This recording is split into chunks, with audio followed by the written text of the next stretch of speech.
जेव्हा लेखन केलं तेव्हा मी एक वाक्य वापरलं होतं की आयुष्यभर जर तुम्हाला आयटीत जगायचं असेल, आयुष्यभर जर तुम्हाला आयटीत जगायचं असेल तर आयटी वापरल्याशिवाय तुम्हाला पर्याय नाही. त्यामुळं तंत्रज्ञान वापरणं हा काही आता ऑप्शन होऊ शकत नाही. प्रत्येक व्यक्तीला या ना त्या मार्गाने तंत्रज्ञान वापरायला लागतं.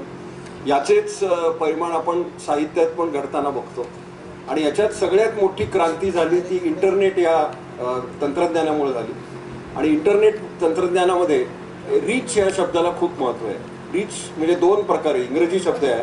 RICH म्हणजे माहिती, कंटेंट, त्याचा दर्जा, आणि REACH म्हणजे व्याप्ती. आणि इंटरनेटमुळे काय झालं तर भूगोल इतिहास जमाला. पूर्वी आम्ही लहानपणी भूगोल आणि इतिहास हे दोन वेगळे विषय शिकायचो. आता इंटरनेटने काय केलं तर भूगोल इतिहास जमाला.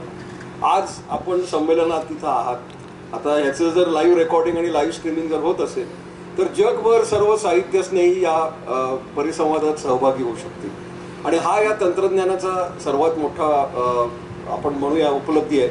आणि इथं मी साहित्य महासंघाला आणि सर्व सरकारला पण विनंती करतो या माध्यमातून की तुम्ही व्हर्च्युअल साहित्य संमेलनाचं तंत्र समजून घ्या. आणि त्याच्यामध्ये अजून एक मोठं तंत्रज्ञान जे भविष्यात आलेलं आहे ते म्हणजे मेटाव्हर्सचं. आपल्यापैकी किती लोकांना मेटाव्हर्स तुम्ही वापरलं मला माहिती नाही, पण जर तुम्ही व्हॉट्सॲप वापरत असाल तर हिरव्या रंगाचं MATA मेटा म्हणून येतं. पण हे मेटाव्हर्स हे एक अतिशय प्रभावी तंत्रज्ञान आहे. आणि त्याच्यामध्ये ॲक्च्युली हे गेमिंग किंवा मनोरंजनासाठी ते विकसित झालं. लॉकडाऊनच्या आधी अनेक वृद्ध अमेरिकन मेटाव्हर्सच्या माध्यमातून त्यांच्या अतृप्त इच्छा पूर्ण करत होते. म्हणजे 90 वर्षाचा म्हातारा ज्याला चालता येत नाही तो गोल्फ खेळू शकतो, किंवा कुणाला तरी वाटलं आपण जत्रेत जावं तर त्याच्यात एक तंत्रच असतं की अवतार आपला सिलेक्ट करायचा आणि तो अवतारांच्याकडनं काम करून घेणं हे मेटाव्हर्सचं साधं तंत्र आहे. तर या मेटाव्हर्सचं तंत्रज्ञान लॉकडाऊनमध्ये हा सर्वव्यापी झाला. अनेक लोकांनी प्रदर्शनं भरवायला सुरुवात केली.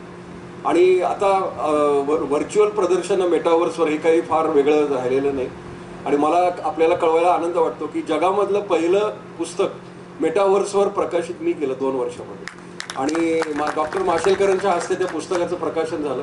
आणि प्रकाशन कसं झालं तर माझा अवतार उभा होता, माशेलकर सरांचा अवतार तिथं होता, आणि आम्ही त्याच्याकडनं काम करून घेतलं पुस्तक प्रकाशन करायचं. आणि या मेटाव्हर्सच्या तंत्रामुळं काय होतं की तुम्ही संमेलनं, प्रदर्शनं या सर्व गोष्टी तंत्रज्ञानाचा वापर करून करू शकता.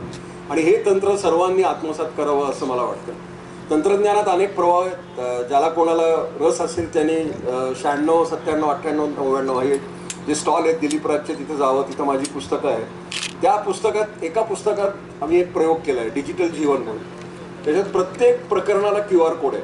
म्हणजे जर 4 पानाचं प्रकरण असेल तर QR कोड स्कॅन केला तर तुम्हाला त्याच विषयाची अजून 40 पानाची माहिती मिळते. म्हणजे सांगायचा मुद्दा असा की तुम्हाला आता पुस्तकाचं पान संख्या ही मर्यादा असू शकत नाही. तुम्ही 5000 पानाचं पण पुस्तक लिहू शकता, पण मुद्रित स्वरूपात ते छोटंसं 50-100 पानाचं असू शकतं.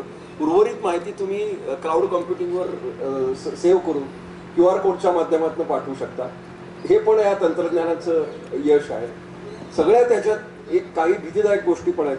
आणि विशेषतः 3 दिवसापूर्वी ज्यांनी वर्तमानपत्र वाचलं त्यांच्या एक लक्षात आलं असेल की एक उपद्व्यापी माणूस अमेरिकेत तो अनेक उपद्व्याप करत असतो आणि त्याचं नाव आहे इलॉन मस्क. आणि त्यांनी आता एक नवीन तंत्रज्ञानच्या मागे लागलाय की आपल्या मेंदूत विचार करणारा चिप बसवायची आणि तुमच्या मेंदूत जो विचार येईल त्याच्यावर प्रतिक्रिया आहे. या तंत्रावर अनेक लोक आधी काम करत होते. आणि आपल्यापैकी ज्यांना स्टीफन हॉकिंग हे नाव माहिती आहे तर एक विकलांग व्यक्ती, कोमाटोज व्यक्ती 25 वर्ष लोकांशी संवाद साधत होती फक्त संगणकाचा वापर करून. आणि तिथं एक थिंकिंग कॉम्प्युटर म्हणजे विचार करणारी चिप ती त्यावेळेला विकसित झाली होती. मोटरोला आणि सिमेन्सनी त्यांना ती दिली होती. आणि तुमच्यापैकी किती लोकांना माहिती नाही ते 2011 साली IIT मुंबईला पण आले होते.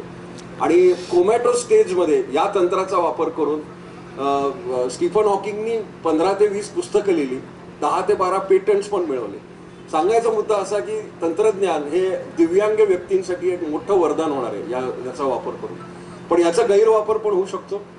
म्हणजे इथं केळे सोडून इतर किती पती पत्नी आहेत मला माहिती नाही, पण आपल्या पतीच्या मनात काय चाललंय हे पत्नीला जर आपोआप कळलं तर त्यांनी भयावह गोष्टी घडू शकतील.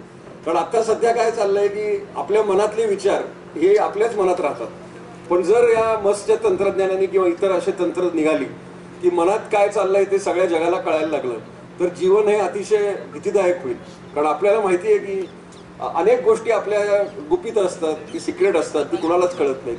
पण मानवी मेंदूवर अनेक ठिकाणी संशोधन सुरू आहे आणि आपल्या मानवी मेंदूत काय चाललंय हे जगातल्या 99% डॉक्टरना अजून कळलेलं नाही.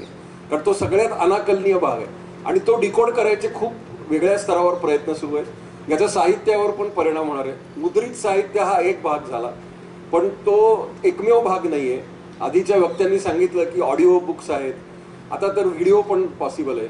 आणि ह्याच्यात एकच मुद्दा मांडतो आणि मी थांबतो, तो म्हणजे कृत्रिम बुद्धिमत्ता, म्हणजे जनरेटिव्ह एआयचा. जनरेटिव्ह एआयने या क्षेत्रात सकारात्मक गोष्टी घडणार आहेत, पण नकारात्मक पण घडणार आहे. मी कृत्रिम बुद्धिमत्तेवर एक माझं पुस्तक लिहिलेलं आहे, ते या स्टॉलमध्ये उपलब्ध आहे, ते जरूर वाचावं. ChatGPT-4 आणि गुगल बार्ड आणि मायक्रोसॉफ्ट बिंग ही जी चॅटबॉट्स आहेत आणि जनरेटिव्ह एआय जे आहे ते माहितीची निर्मिती आपोआप करू शकतं. म्हणजे पूर्वी कसं असायचं की मी पहिलं पुस्तक लिहिलं तेव्हा सगळं हाताने लिहित होतो, नंतर DTP झालं. आता मी प्रकाशकाला सांगितलं की आपण आता लिहूया. 3 महिन्यापूर्वी त्यांनी मला त्याचं मुखपृष्ठ पाठवलं, ते चांगलं होतं. मग मी त्याला सांगितलं की अरे कव्हर खूप छान झालंय, कोण आहे आर्टिस्ट? तर त्यांनी सांगितलं जनरेटिव्ह एआयने ते निर्माण केलेलं. मी म्हटलं मी एका बाबतीत भाग्यवान आहे की तू पुस्तक तरी माझ्याकडनं लिहून घेतलंस. पण ही जी माहितीची निर्मिती आहे ती जनरेटिव्ह एआय मुळे अतिशय सोपी झालेली आहे आणि ते दर वेळेला बदलत जातं आणि ते आता खूप मॅच्युअर होत चाललेलं आहे. तुम्ही जर ChatGPT-4, त्याच्यापेक्षा मी स्वतः गुगल बार्डचा फॅन आहे. तुम्ही बार्ड हे प्ले स्टोअरवर डाउनलोड करू शकता आणि तुम्ही मित्राशी जसं संवाद साधता तसं त्याला आज्ञावली दिली की तो सगळं करू शकतो. म्हणजे उत्कृष्ट कविता, तुम्हाला किती लोकांना माहिती आहे की बार्डने UPSCचं पेपर 90% बरोबर सोडवला आणि अशा पद्धतीनं तो मॅच्युअर होत चाललेला आहे. आणि त्या माझ्या पुस्तकात मी बार्डने निर्माण केलेली पावसावरची कविता लिहिलेली आहे. त्यामुळं आता अजून 7-8 वर्षांनी साहित्य संमेलनात एक एआय कट्टा, असा एक वेगळा कट्टा असू शकतो, जिथं मानवी कवी नाही तर रोबोटिक कवी येतील. त्याला आपण यंत्रकवी म्हणू, कवी कवयित्री जे काय असेल ते. आणि त्यांना फक्त मागणी तसा पुरवठा, त्याला फक्त सांगायचं की पावसावरची कविता 20 ओळीची आणि या भावनेची निर्माण कर, की तो एका मिनिटात निर्माण करेल आणि बोलायला लागेल. हे तंत्र खूप वेगानं वाढतंय.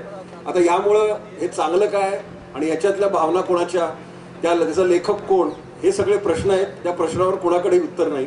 पण या तंत्राला तुम्हाला आत्मसात करायलाच लागेल. या तंत्रज्ञानाला शत्रू मानू नका, त्याला स्नेही माना आणि त्याच्याबरोबर मित्र म्हणून काम करा. तुमचं सगळ्यांचाच ह्याच्यात फायदा आहे. धन्यवाद सर. अतिशय कमी शब्दात सरांनी एक चित्र उभं केलं. म्हणजे अतिशय वेगाने तंत्रज्ञान धावतंय, राक्षसी वेग आहे त्याचा, पण त्याची भीती बाळगू नका, त्याला मित्र माना. हे सरांच्या बोलण्यातलं सूत्र फार आपल्याला उपयोगी आहे. आता या परिसंवाद